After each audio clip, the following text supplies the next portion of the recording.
మూడోది అయ్యగారు ఇప్పుడు మీ గత జీవితము అంతా కూడా అద్భుతంగానే జరిగించాడు దేవుడు. ఇంతవరకు మీ దేవుడిని అయితే తెలుసుకోలేదు, దేవుడు ఎవరో తెలియదు. మొత్తం మీద నక్సలి చదువు, నా ప్రభుత్వాల పరిస్థితి బట్టి నక్సలిజం తర్వాత జైలు శిక్ష, జైలు తర్వాత బెయిల్, ఆ బెయిల్ తర్వాత బయటకు వచ్చాడు. అయితే మరి అసలు యేసు ప్రభువుని ముందే తెలుసా? ఎవరో ఉన్నారో యేసు ప్రభు దేవుడు అని కానీ ఎవరైనా చెప్పడం కానీ జరిగిందా? లేకపోతే ఎలాగ దేవుడు యేసు ప్రభు రక్షకుడుగా అంగీకరించి మీరు ఎంత కష్ట పరిచయం చేస్తూ ఉన్నారు? అయితే నేను ఇన్ని మంచి పనులు చేసిన అనేక మంది చనిపోయారు, వేల మంది వ్యాధులతో. అయితే ఇక ఇంత అన్యాయం అక్రమాలు జరుగుతూ ఉంటే, అనేక మంది స్త్రీలకు మానవంగా జరుగుతూ ఉంటే, మరి దేవుడు ఏం చేస్తున్నాడు? ఇప్పుడు దేవుడి మీదకి వచ్చింది నాకు ఆలోచన పరిపాలించేవాడు ఏం చేస్తున్నాడు, దేవుడు ఏం చేస్తున్నాడు, అసలు దేవుడు ఎక్కడున్నాడు అని దేవుడు చూడాలి మాట్లాడాలి. అయితే ఉపవాసం నుండి మరి ఒక్కప్పుడు భోజనం చేసి మంచి రోజు నుంచి మళ్ళీ మంచి రోజు వరకు అభిషేకం చేయాలి. అంటే నేను ఒక్కసారి చేయాలంటే నేను సంవత్సరం నేను చేసినప్పుడు నా గడ్డం, నేను మనిషి మొత్తం మారిపోయాను. జనాలు పైన గడ్డము ముస్లిం అనుకున్నాను అందరూ. ఇక అట్లా మారిపోయినా కానీ నాకు సమాధానం రాలే. కానీ ఏసయ్య గురువు మీద కళలో వచ్చిండు. అప్పటికి వ్రతం చేశారంటే ఏ వ్రతం చేశారు? అది ఆంజనేయ పూజ. అయితే ఆయన గురువు మీద వచ్చిండు,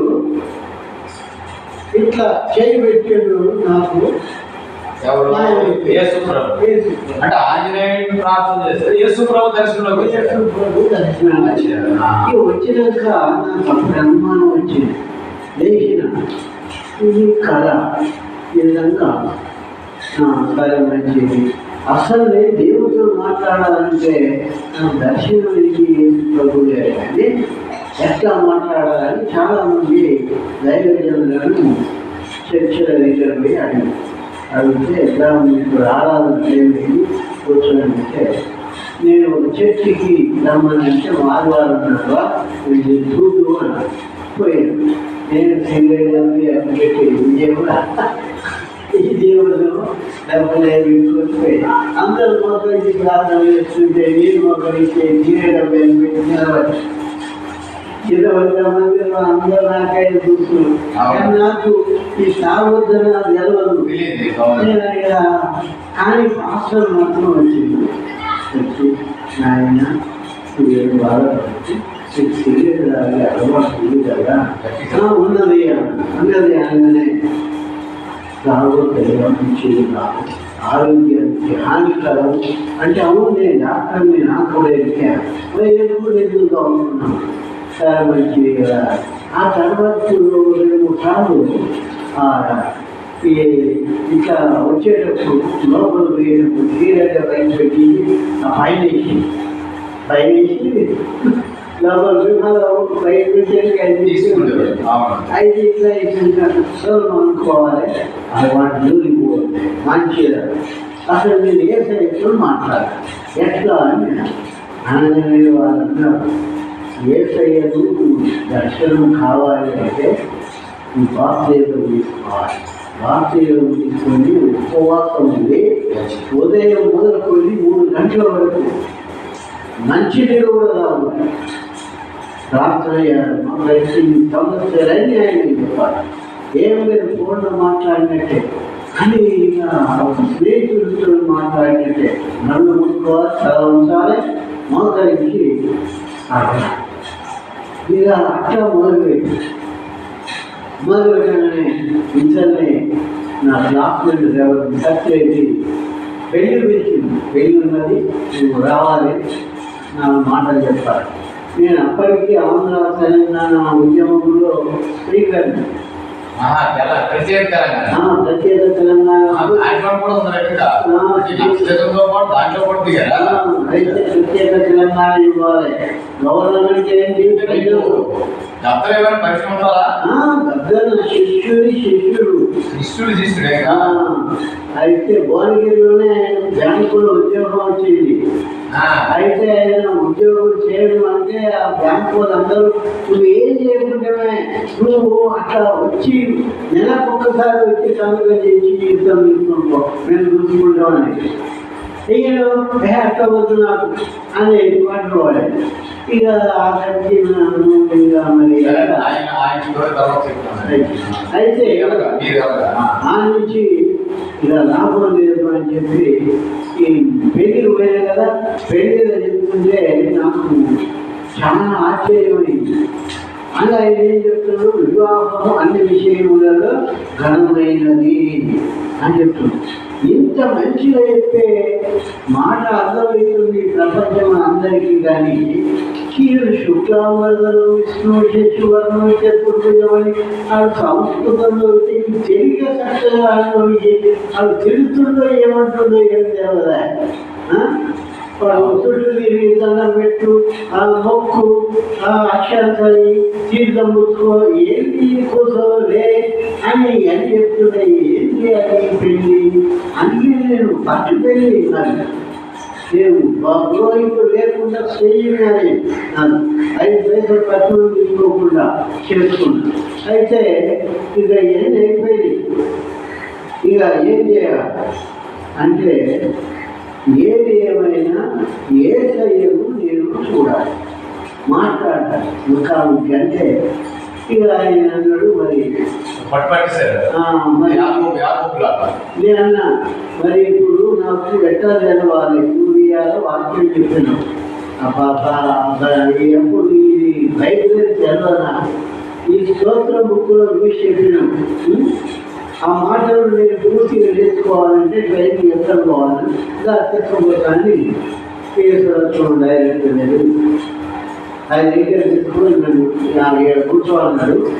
ఆయన లోపలికి ఏం చెప్తాడు, చలో వెంబడే అందరి అప్లికేషన్లు తీసుకున్నాం, ఫలానా రైటింగ్ టెస్ట్ తీసుకున్నామని. ఇక ఆయన ఏదో పని నుండి వెళ్ళిపోయింది డైరెక్టర్. చలో పరీక్ష రాయాలి, రైటింగ్ టెస్ట్. ఈ బైబిల్ టైం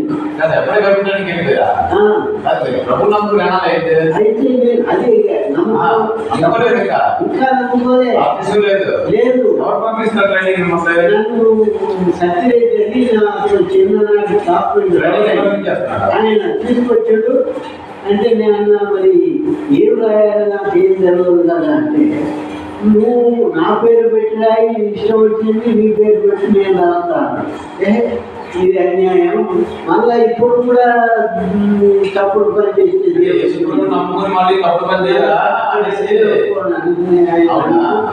ఆయన అన్నాడు. ఇంకేం పదలేదు, డైరెక్టర్తో మాట్లాడినా ఏం భయపడతాడు, నీకు సిరీస్ వస్తుంది అన్నీ వస్తాయన్న. ఇక ఎగ్జామ్ పెట్టగానే అలా వేదాన్ని శత్రుఘ్న కూడా ఒక ప్రయాణించుండు అని అటు ఇటు చూస్తుడు. మరి ఎవరు వేదాన్ని శత్రుఘ్న అని వచ్చిందో ఎవరు కావచ్చు అని. సౌలు కనుక దమస్కు పోతున్నప్పుడు నాకు గుర్తొచ్చింది, సౌలా అని నేరం చేస్తున్నామంటే నువ్వు ఎవడవు అని అండి. అయితే నాకు మొదటి నుంచి నా స్వభావం ఎవరు కలెక్టర్ కూడా అరే కాదా అని కలెక్టర్ కూడా భయపడేది. ఎందుకంటే నువ్వు కూడా జీతగాడు వేరా, ఊళ్ళో జీతగాడు పోసి పెట్టుకొని ఓట కొట్టి వ్యవసాయం చేసింది. నువ్వు కలెక్టర్ అయినా జిల్లాకు జీతగాడు వేరా అని లేకపోతే కలెక్టర్ కూడా భయపడేది. అయితే ఇక ఎవడే నేను అనుకున్నా, సరే ఏదేమైనా ఎంత ఎలా వచ్చింది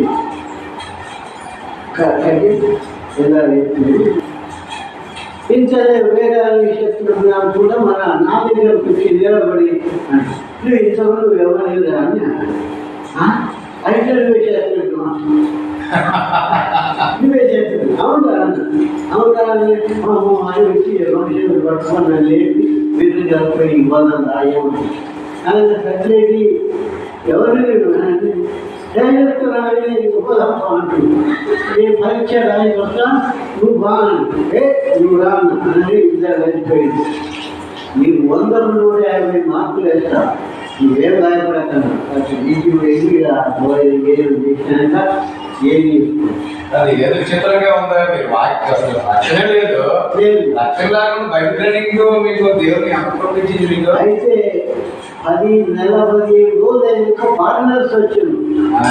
ఫారినర్స్ వచ్చే వాళ్ళు how many members taking baptism అని అడిగారు. అయితే కొద్ది వచ్చి బాగా రాదు, నాకు బాప్టిజం అంటే ఏదో రాదు. అయితే తగ్గునది అందరు చేతులు ఎత్తారు, నేను ఎత్తలే కానీ ఆ ఫారినర్స్ నన్ను చూస్తుంది. నువ్వు తీసుకోలేదా?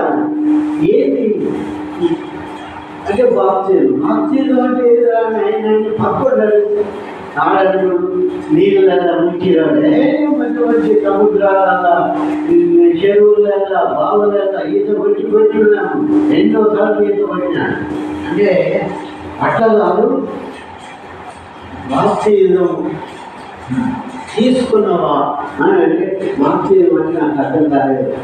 ఆయన ఏమంటే అభిషక్తులు మాస్టర్లు నేను నీళ్ళ ఇట్లా ముంచి లేపుతారు, నాకు ఇవ్వలేదు, మరి నేను తీసుకోలేదు అనుకోని ఆ డైరెక్టర్ ఎవరే ఉన్నాడు నేను తీసుకోలేదు బాప్తిజం రక్యం మాట్లాడు ఎప్పుడే పద్ధతి వచ్చింది. You take it, baptism, I did not take it. Very good అని ఇక మనం చేసి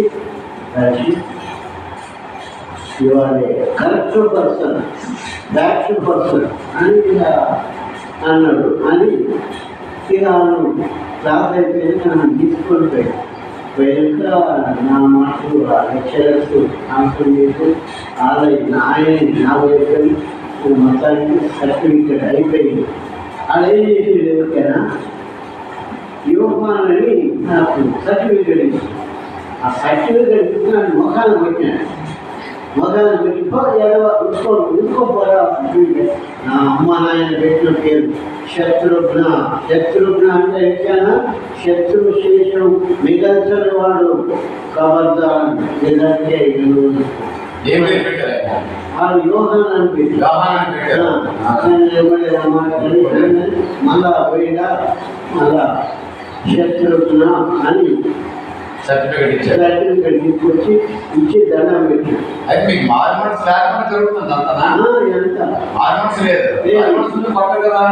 అప్పుడు నాకు ఎవరైనా బాప్తిజం కావాలి.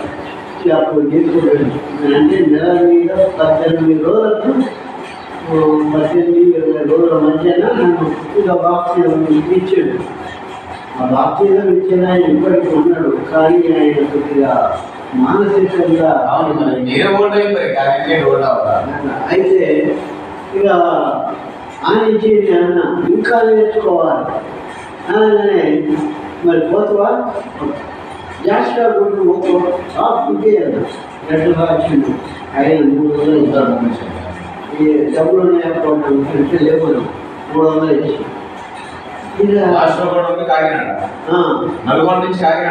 రావాలి.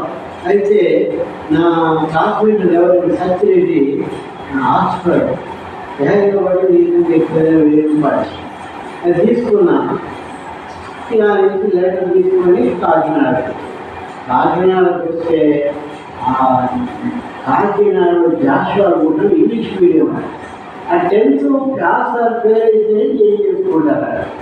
నేను 7th సర్టిఫికేట్ చెప్పుకుపోయి డాక్టర్ సర్టిఫికేట్ తీసుకోలే.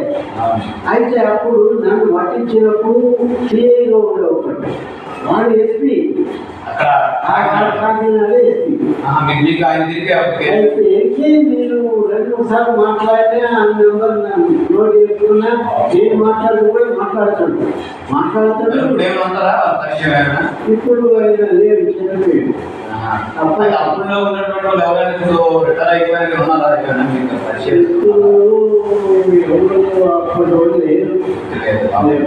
అయితే వెంబడే ఇక ఆ సర్టిఫికేట్ తీసుకొని పోగానే పైన ఆ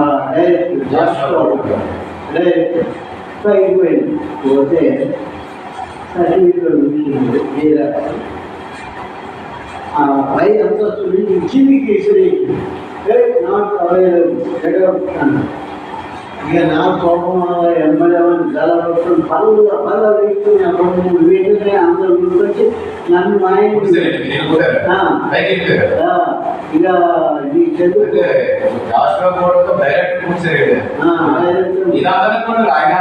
ఇదే నీకు ఎందుకు ఎమ్మడే మన నా వీటికి రాకపోతే నాన్న ఈ సంగతి చూస్తాను ఈ సంగతి చూస్తా అని చెప్పి అప్పుడే ఎస్పీ ఫోన్ చేసి అమ్మడే వచ్చిండు. ఏంటంటే ఇది సంగతి ఆరు సిగ్గున్నారా డైరెక్టర్ అని పల్లె వచ్చిండ అక్కడ పెట్టి ఎక్కువ మాట్లాడి కాల్చిపోయాల్సిన కోరిక ఏమనుకుంటున్నారు ఆయన సర్టిఫికెట్ ఇది చెల్లదు ఇది అమ్మడే ఆయన ఎవరనుకోను ఏమనుకున్నాను మోసగించాలని పనులు చెప్పి తప్పైందని ఒప్పుకో మళ్ళీ సర్టిఫికెట్ తీసుకొని కళ్ళ కట్టుకొని ఆయన చేసి తప్పైందని ఆయన చెప్పాడు. సర్టిఫికెట్ కట్టుకొని కళ్ళ కట్టుకొని నా దగ్గర చేయాలని తప్పైందని మళ్ళీ సర్టిఫికెట్ ఇచ్చిన నాకేం పడదంటే ఇక ఇంత దూరం వచ్చినా లాభం లేదు అనుకుని ఆయనే అన్నాడు.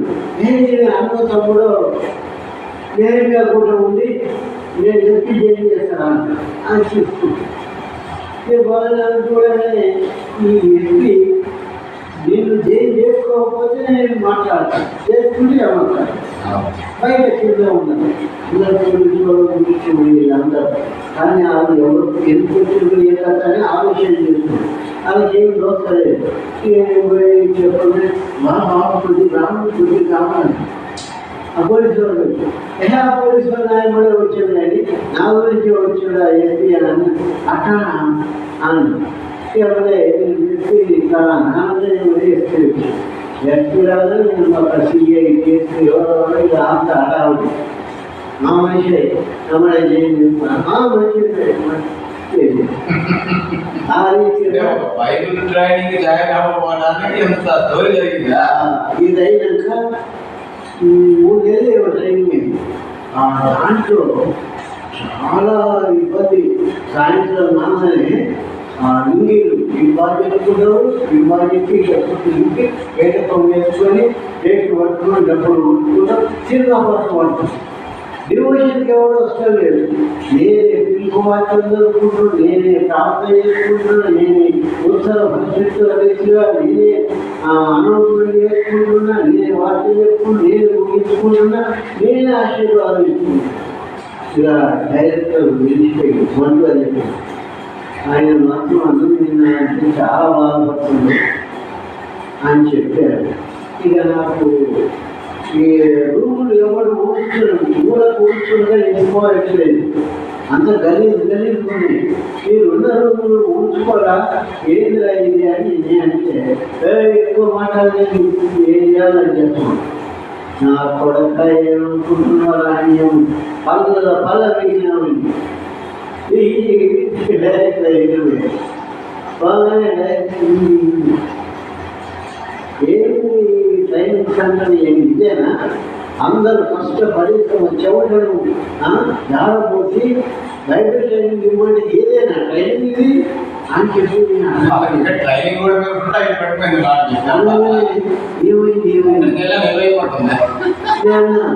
అందరు సినిమా పాటలు పాడుతుండ్రు, ఇంగి బయట కొనేసుకొని ప్లేట్ కొట్టుకుంటూ సినిమా పాటలు పాడుతుండ్రు, డివోషన్ కోసం ఇవన్నీ అన్నీ ఎమ్మడి వంటలు ఈయన మీరే ఈయన వాచి ఒక్కొక్కరు విషయానికి ఇక రాయడానికి కూడా అని కొన్ని ముగ్గురు బయటలు పట్టుకుని ఎవడైనా ఈయన జోలికి వచ్చే ఒక్కొక్కరిని సంపదం బందీలు వచ్చాడు కొడుతుంది కాబట్టి అని చెప్పి ఆ 3 ఊళ్ళలో ఉన్న అందరికీ సీక్రెట్ వచ్చింది. అయితే నేను కబర్దా డివోషన్ రాకపోతే భోజనం లేదు పెట్టాం కబర్దా ఈ భోజనం ప్లేట్ వరకు వస్తే పెడుతుందానండి ఈ డైరెక్షన్ వచ్చింది ఎట్లా మరి ఒక చెంప కొడితే మరొక చెంప పడటం అని దాన్ని మాత్రం చెప్పాడు సరే ఆయన కూడా అన్నప్పుడు అన్నది వాస్తవమే కానీ ఎట్లయ్యా సరే ఒక్కసారి క్షమించబడుతుంది మీరు అదే నుంచి డివోషన్ రాకపోతే డివోషన్ వచ్చిన వాళ్ళకి అందరూ మూడేళ్ళు అయిపోయింది నాకు పాపం అక్కడి నుంచి వాళ్ళ ఇంటికాడ నుంచి టిఫిన్ వచ్చేది మంచి భోజనం మంచి స్పెషల్ అయితే ఒక్క రోజు 2 రోజులు వచ్చింది నేను నాకు అట్లా స్పెషల్ ఇచ్చినది నేను ఇళ్ళనే మొత్తం మాకు రావాలి అందరికీ మంచిగా పెట్టాలి మంచిగా ట్రైనింగ్ కావాలి అని చెప్పి నేను డైరెక్ట్ ఓకే నువ్వు అన్నట్టు నువ్వే ఇన్ఛార్జ్ ఈ రోజు నుంచి ఏదంటే అది ఇవ్వండి అంటే ఇక కూలర్ మంచిగా భోజనం మంచిగా డివోషన్ రావటం అన్నీ మంచిగా ఇక 3 నెలలు అయిపోయింది 15 రోజులు 12 రోజులు సెలవులు ఇచ్చింది అందరు పోతుంది అందరూ పోయిరు ఇక మరి ఉంటావాళ్ళు నేను కూడా పోవాలి నా దగ్గర డబ్బులు లేవు అనగానే ఎంత ఇచ్చారు 150 ఇచ్చారు కాకినాడ నుంచి నగరకరకు మండలం శాలిలో మండలం వల్ల అనగానే 200 రూపాయలు 1 రోజు 300 డైరెక్ట్ భార్య 5 ఇచ్చింది ఇక అన్నీ తీసుకున్నాను వెళ్ళొచ్చాను ఆ తర్వాత ఇవ్వదని అక్కడికి పోలేదు ఆ తర్వాత మరణాంత వేదపాటు అక్కడికి రక్షణే నన్ను ఇంతవరకు కాపాడుతుంది అట్టు దిశం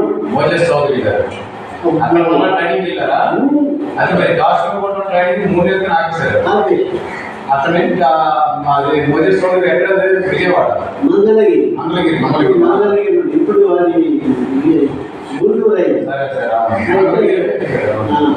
ఇంకా అలా ఆ శిక్షణలో ఒక సెమిస్టర్ అయిపోయింది అందులో కూడా ఫీజు కట్టమని నోటీసులు పెట్టేది నేను ఫీజు కట్టకపోయి నా దగ్గర ఎవరు నేను డాక్టర్కి సేవ చేసినప్పుడు నా దగ్గర డబ్బులు సేవ బంద్ అయిపోయింది వైద్యం బంద్ అయిపోయింది నాకు ఎవరు ఇస్తే ఎవరు ఇయ్యరు సబ్బు లేక నా అవసరం అప్పుడు మీ మ్యారేజ్ అయిందా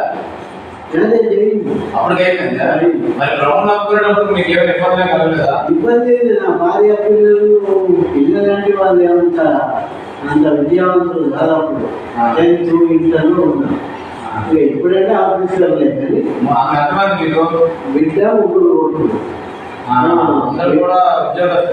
హెడ్ మాస్టర్ బిడ్డ హెడ్ మాస్టర్ అయ్యేది కానీ రిజైన్ ఇచ్చింది నా కొడుకు కూడా హెడ్ మాస్టర్ 2 ఇంటికాడ గొడవ పెట్టుకొని పోయి ముస్లింలు కన్వర్ట్ అయ్యి వాళ్ళకి కిరాయిలే 3 లక్షలు వస్తాయి. ఇప్పుడు మీ ఇంట్లో మరి స్టార్టింగ్ లో ఎవరితో అయినా మీకు భార్యతో కానీ గొడవ వచ్చిందా ప్రభువు? చాలా సార్లు బయట చింపేసి నేను చూస్తే మొత్తం 5వ అధ్యాయం ఆ గాలం కూడా కనపడుతుంది. రోడ్డు ఎంబడే మా అక్కగారి నేను బయట పెట్టి చింపేసి గాలి పక్కన పోతుంది. మొత్తం 5వ అధ్యాయం చింపేసి అని వేరే బయట దొరకలేదు. పిల్లలు భయపడుతుంది నేను కొడతలేడు. ఇక బయట నా భార్య ఇంకా వేరు నిలబడుతుంది. అయ్యా ఎందుకు మామూలు ఇంత బాధపడుతూ పిల్లలు అని చెప్పి అనగానే అన్న బయట పెట్టి ఎవరు తీసేందుకు చెప్పాడు. ఏడబెట్టి చెప్పాడు. తప్పు చేస్తలేరు. అదే నేను అడుగుతుంటే అప్రోచ్ చేసేది తర్వాత డాక్టర్కి వెళ్ళిపోతాం. ఎందుకంటే నేను ఇప్పుడు ఏదైతే మాట్లాడుతానో మీ సెలవులో పర్మనెంట్గా ఉండిపోతాయి. మీరు ఎప్పుడు కాదు నేరం గురించారు. అయితే మరి పిల్లలు ఆటంకం కలిగింది, మరి అప్పుడు మరి ఇంట్లో మీరు బయటకు వచ్చేసారా? ఎప్పుడప్పుడు నేను అన్నా ఏదో చెప్తే నేనేమన్నా లేకపోతే మాత్రం అందరూ కొడతాను, పిచ్చి పుట్టుడు కొడతాను, పిచ్చి పుట్టుడు కొడతాను. నా మాటని మీరు ఏదో చెప్పండి నేను మీకు చెప్తాను వేసుకుంటే వాళ్ళే పిల్లలు నేనేసుకుంటే వచ్చి